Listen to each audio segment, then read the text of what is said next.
Good evening, everybody. It's been a while. I wanted to come on, and I've been spending time looking at a few prospects. Of course, there's many more to get to, and we have a lot of time before the draft. But I thought I'd touch on 3 players today. And then I had a little message for one of our own Giants players, and I'll get to that at the end. But there's prospects, there's a big draft coming up. And I know everyone's dying for wide receivers. But everybody knows the Miz. And the Miz always puts receivers second. I know they're going to go get receivers via free agency and the draft. But I'm going to give you a little something different today outside of the wide receivers. That's the obvious for most people. And I like to go into the trenches as I grew up. And I've always said championships are won in the trenches. And I believe the Giants are still building these trenches right here. The D-line has gotten stronger. Today I'm going to focus on the O-line as I always do early in the draft. And that's going to involve the O-linemen and tight ends. And I'm not going to give you rounds. This is not a mock draft. Just a couple players I think that could be taken in the top 3 rounds by Joe Schoen and the New York Football Giants. A guy I'm very high on and I love. And it's not a shocker, as a lot of teams are probably going to love. And there's a really good chance he's not going to get to us at 25. And that's the tight end Myers out of Notre Dame. The guy's a beast, an all-around stud, and a modern-day Gronk, if you will. Will he be exactly what Gronk is? I don't know. I mean, he's not going to have Belichick and Brady. But he has the potential and ability to be a big-time tight end in the NFL. And there's 2 teams that are drafted before us that I think have eyes on him as well. And that would be the Patriots at 15 and the Green Bay Packers, who also probably both would love to get their hands on this beast of a tight end. But for us at 25, if Myers is not there, and I don't know, it might be a little early to pick him, so that's why I'm not saying it. It's not a mock draft, and I'm not telling you what pick to take him. But Darnell Washington out of Georgia is a monster tight end that a lot of people have eyes on. He's physical as you could get. He's a beast. He breaks tackles, and he will knock the snots out of you as a blocker. 6'7", 270 pounds. Darnell Washington out of Georgia. That's a guy to be watching. Go look him up. Check this guy out. This guy's made for the NFL. And not just made to just get in. He's going to do damage. And boy, but I'd love to get my hands on him for the Giants. And, listen, there are rumors about Gesicki from the Miami Dolphins as a free agent. And I could see the Giants very well going after him. And I would think he would be a great fit for the Giants. Being that he's from the area, he grew up a Giant fan. He's a hell of a player. And his numbers might have been a little bit down this year because the Dolphins used their 2 number 1 receivers, right? Waddle, Hill. So he wasn't in the action that much. That kid could do damage with the Giants and Daniel Jones. But Darnell Washington, that's a tight end to be watching out of Georgia. My second player, and you all know how big I am, and I've been preaching this for 2 years, and I think this year Joe Schoen goes and gets it. We are in desperate need of a real franchise center. No more with the going back and forth, Feliciano, Gates. We'll plug Lemieux in here today. You know, we got to get a real air center to solidify this O-line. We have 2 young tackles. I still am a monster, huge believer that Evan Neal is going to be special. Just give him time like we did to Andrew Thomas. To me, Evan Neal is a can't miss. Just give it time. And I think the injury to his knee hampered and set him back this year. But the fact that he was willing to go and give you an effort and give you all he had, that shows me something. He'll be back healthy next year. Let's go get a real center, put this O-line together. And will tell you right now, the Miz is not opposed to drafting a center at 25. To me, there's no such thing as a position that's too early. A center would do major things for this Giants offense and Daniel Jones. And now it's time to invest around Daniel Jones if you're going to pay him and invest in him for the next 3 or 4 years.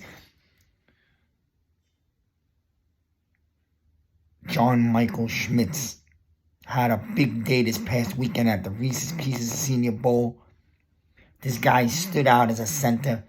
He's being talked about around the country. Out of Minnesota. He's every part the bull of a center. Okay? He's a blocker, he's a thumper, and he's big time in the run game. And we've always built ourselves accordingly to that. Go get a real center. John Michael Schmitz out of Minnesota. There's no such thing as too high when you need something. It's a big need for the Giants. It's time to get a real center. We can't keep plugging in these little clowns every year. Go get a franchise center. Solidify this O-line for the next decade.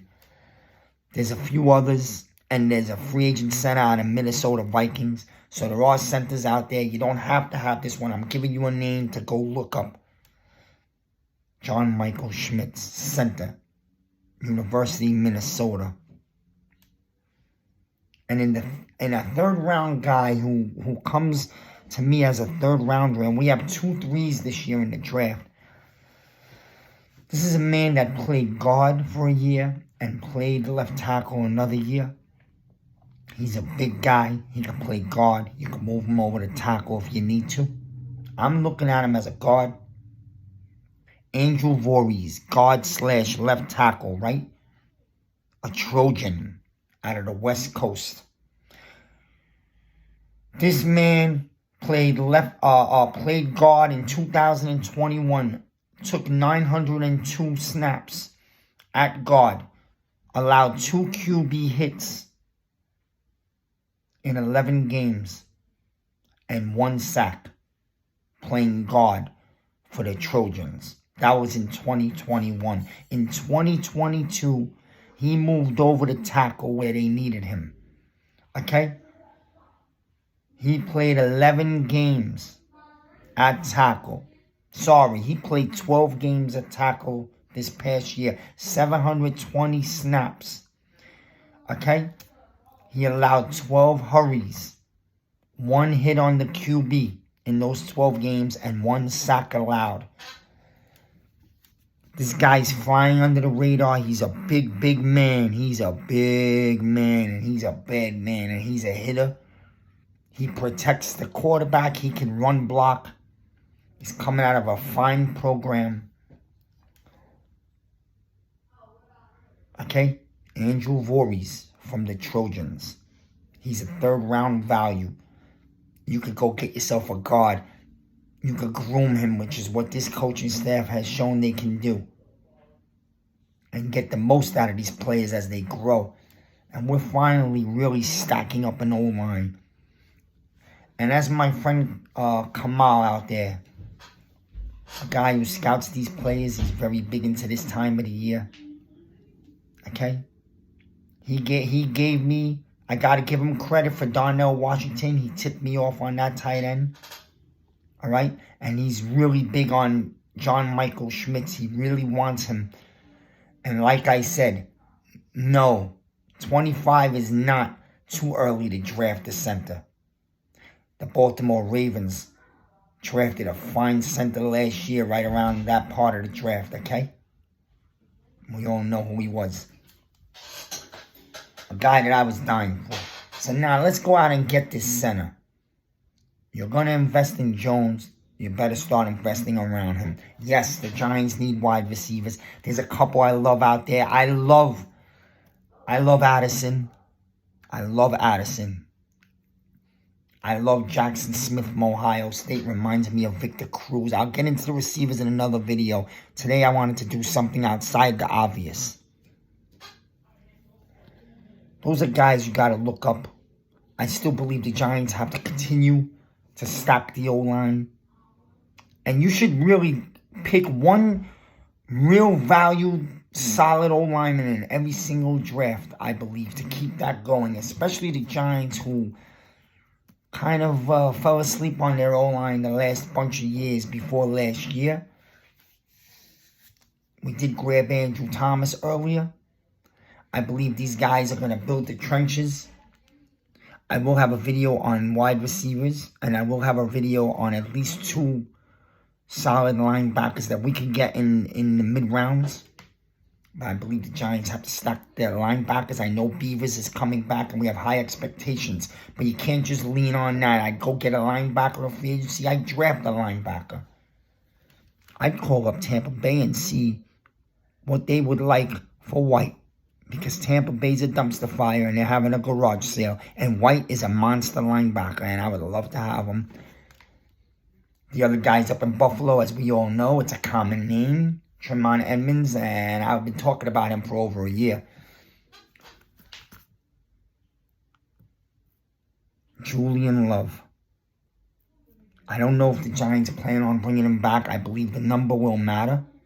And I don't believe it would kill us to move on. Sometimes you got to move on from names we like in order to upgrade if we want to get better and not stay at the same level. But, bro, I love you. You're a classy man. And honestly, you're an important Giant right now, the last year or so.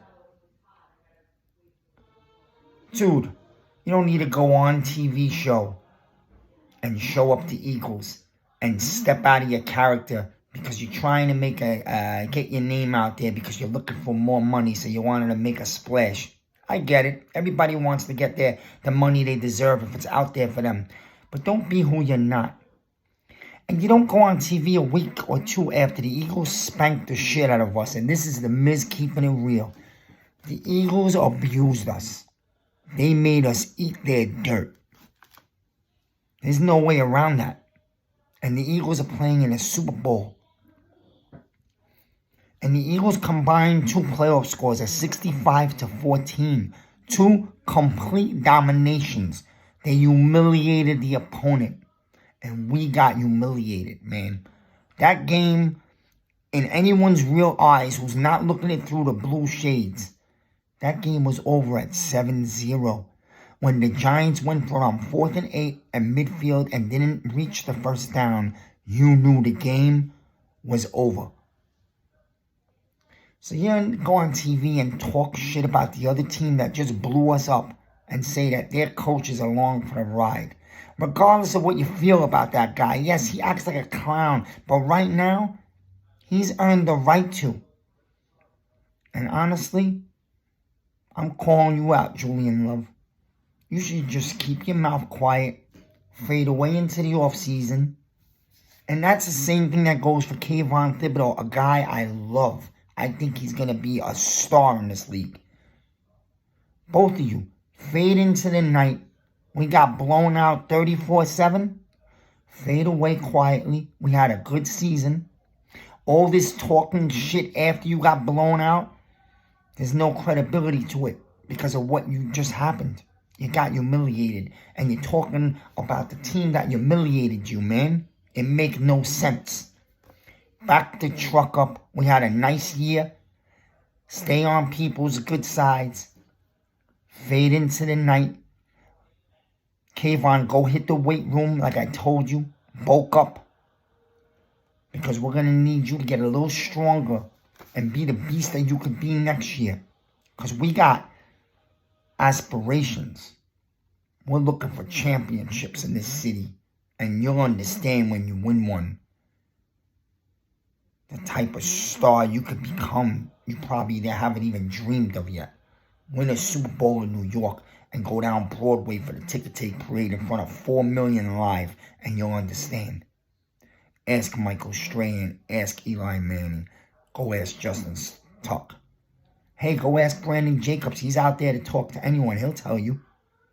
Go to the weight room. Beast up. You gotta bulk up some. Get yourself and keep yourself in great shape. Not get yourself. Keep yourself in great shape for next year so you can play on the level that everyone believes you are and the reason why we drafted you. Julian Love. Back away into the dark. See what happens with contracts with the Giants. Get ready for next year. And when we win something big, you can go out and talk all the shit you want. But I'm just keeping it real, man. I actually love both of you and want Julian back. I know Thibs is going to be here for a lifetime. I want Julian Love back. He's a hell of a player. He's very smart. He's a leader and he's a captain. I know you're trying to make a little splash, and I know you're standing up for your giant pride. But a week after you got blown up by the Eagles is not the time to call out their coach. I'm just saying. This was a Midday with Miz.